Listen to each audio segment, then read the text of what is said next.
And now this is video 4 for week 2, the second part of our discussion on marriage. All right, so we looked at number and choice of spouses, and now I want to look at the economic aspects of marriage. So this may be shocking to you, but for many, again, I would say most people in the world, economic considerations are prevalent in the decision of whom to marry. So I want to talk about one economic exchange practice that will kind of clarify that idea for us. And it's, again, like a pair of terms, the dowry and the bride wealth. Okay, a dowry is a marital exchange practice in which the wife's kin bestows money and gifts on the bride and her husband's kin. And the bride wealth is the opposite. It's a marital exchange practice in which the husband's kin bestows money and gifts on the wife's kin. So these are prevalent practices in many places in the world, and the main purpose of them, or their main importance, is that they tie families together economically and help prevent divorce or mistreatment. Okay, so they tie families together economically. Why is that important? Well, as you might see in the Nanda reading and in the Lassiter reading, if you're reading that, you can imagine that families are coming together, and maybe one family is trying to better its social position by allying itself with a higher status family or a family with more money. There could be lots of reasons, but families are looking for their children to go into marriages that will prosper the families involved. Now look at the second part. These can help prevent divorce or mistreatment. That may be surprising to you, but when you think about it, people often their heart is where their money is. Okay, so when a family, let's say, their children marry, and they want the best for their children, and they hope that everything go well for their children, but they might not involve themselves in their children's marriages. However, if they have money in the game, they're much more willing to intervene and interfere. So let's say we're in, a society where a family marries their daughter, and they provide a dowry, and so that money is going to the husband's kin. And then let's say the husband starts to physically abuse that daughter. Well, this family just paid a lot of money for their daughter to marry into this family, and they don't want her to be mistreated. So they might say, hey, you know what? You're mistreating our daughter. We want her back. The marriage is over. And by the way, you owe us $25,000 because we want the dowry back too. Or sometimes these practices are delayed. So there might be a delayed dowry or a delayed bride wealth that's going to be paid out in installments. And so if the marriage isn't going well, the families can come back and say, well, you know what? We're not going to pay the next installment on the dowry or bride wealth until you get talking to this other family, till you get your kid in order and your kid starts treating my kid a little bit better. And there will be a tendency to try to prevent divorce once families have put money in the game again. Okay, so putting an economic value on the relationship can often provide mechanisms for support and protection of the wife or the husband. At the same time, these practices can be a little bit controversial. They can be a lot controversial, actually. As you'll see in the Nanda reading, India has outlawed the dowry practice because it led to a lot of human rights abuses of women. And often, people will talk about dowry's potential to hurt women. They don't talk about bride wealth so much, and you can think about why that might be. Why might societies feel that women are made more vulnerable by the dowry system than men are made by the bride wealth system? It could be that we have a tendency, because of feminism, to sort of look at how women suffer because of societal practices and not be as concerned about how men suffer because of societal practices. There are lots of different reasons I could name for why we've been more focused on dowry. But it is seen as potentially causing a human rights abuse for women. Okay, so is it protective? Is it abusive? That's a matter of debate. Okay, so that's A final aspect of marriage I want to discuss, and a specific aspect. And now I want to kind of talk about some features of marriage in many societies that might be a surprise to some of you. So first of all, one feature of marriage that's often kind of worked out within the structure of kinship is one's responsibility to one's in-laws, to one's affines. So now you're part of a family that you've married into, and there might be certain requirements of how you behave towards them. So a new daughter-in-law might have a certain set of expectations from her mother-in-law about the role she'll play in the household, about her position in the household. That could be a really rocky and difficult relationship.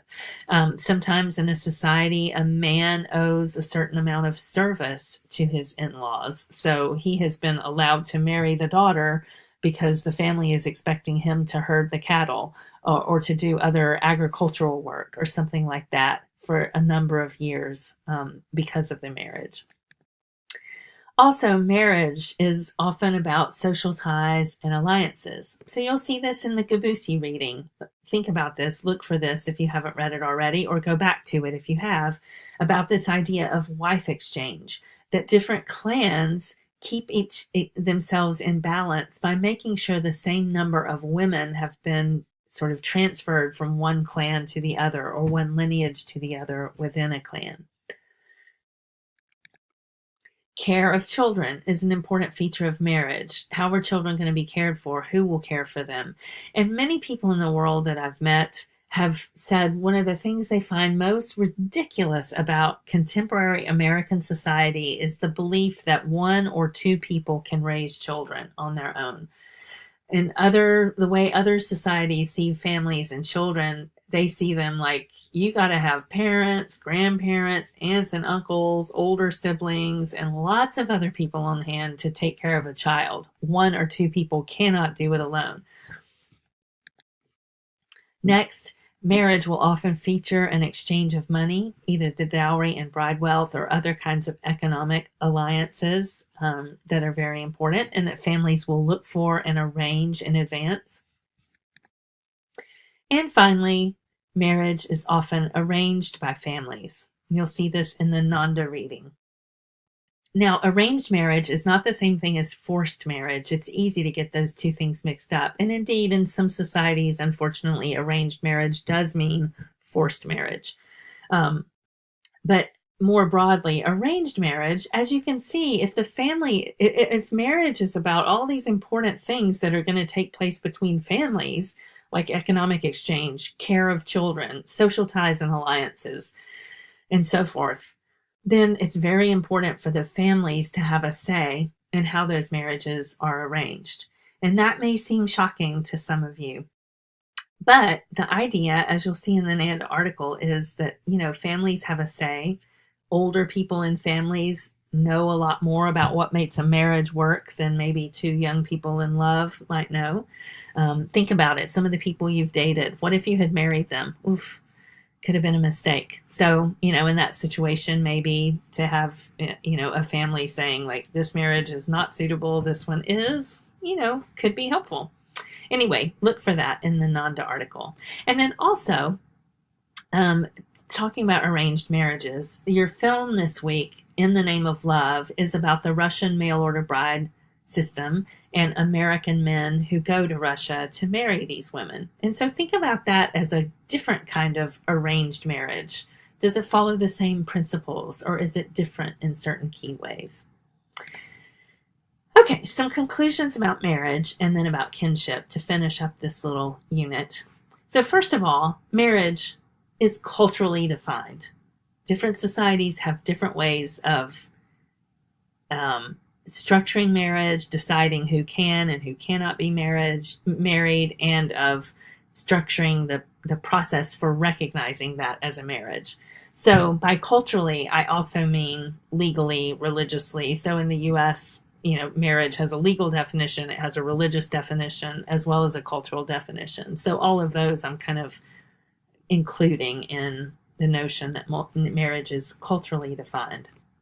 Marriage builds social networks. This is an important part of marriage. It can build social networks. Also, the kind of purpose of marriage in societies is to legitimize lineages and to structure reproduction and relationships around reproduction. Who's going to nurture children? Who's going to raise children? Where are children going to get their identity from? So marriage systems will often create a formal, legitimate channel for these relationships, and makes it in some settings, makes sexual behavior permissible or licit. Marriage adapts to economic and other material factors. So as we see in the Goldstein article, marriage, this fraternal polyandry practice, is a direct response to a very particular kind of landowning situation. It's not even a general practice in Nepal. It's only in this one particular part of Nepal, one particular class of people within one particular Tibetan ethnic group living there. So marriage practices adapt, and they can change. And finally, marriage, we might think, is about fulfilling romantic desires. But actually, I would say if we look at marriage in most of the world, this is the least important aspect of marriage, or the least important thing that people are considering when they look at marriage. Not because they don't have romantic desires, but because they don't believe that marriage should be based on romantic desires, which are fleeting, and so forth and so on. Marriage should be based on other things like good economic sense and other things. Now, what's interesting is that many of the marriage practices, such as fraternal polyandry, are adapting not only to economic and other material factors, but a sort of trend in the world towards romantic marriage. And a lot of this comes from media and other sources. So, every movie made about marriage in the world is about romantic sexual love and how marriage grows out of that. And so as the world is watching these movies, they're thinking, oh, I want to be in love. I want to marry someone I'm in love with. I want to marry my soulmate. And so a lot of these other kinds of marriage practices and other reasons for marriage are dying out slowly. Fraternal polyandry certainly is. All right, and one last slide about kinship. So we've tended, as we've talked as anthropologists about kinship, we've tended to recognize two relationships in kinship: consanguinity, which is relationship through birth, through blood, and affinity, which is relationship through marriage. And those are the important relationships. That's what anthropologists studied.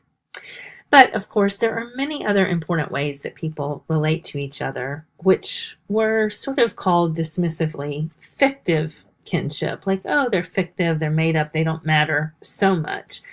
And these relate relationships through choice or through social construction. And it's really interesting here where, we talk about, like, when you have a really close relationship with someone and you want to say they're special to you, you put it in family terms. So you say, she's like a sister to me, or the guys in my fraternity, they're my brothers, or this neighbor I call her Aunt Sandy because she was like an aunt to me. So we often will put those choice relationships into family terms to denote how close and special they are. So, godparents is another example. We call them godparents. So that shows how close even these fictive relationships can be. And so anthropologists now feel that this is such an important other area of kinship, that really, instead of kinship, we should talk about relatedness. We should talk about relationships, not just about who we're born or who we marry into relationship with.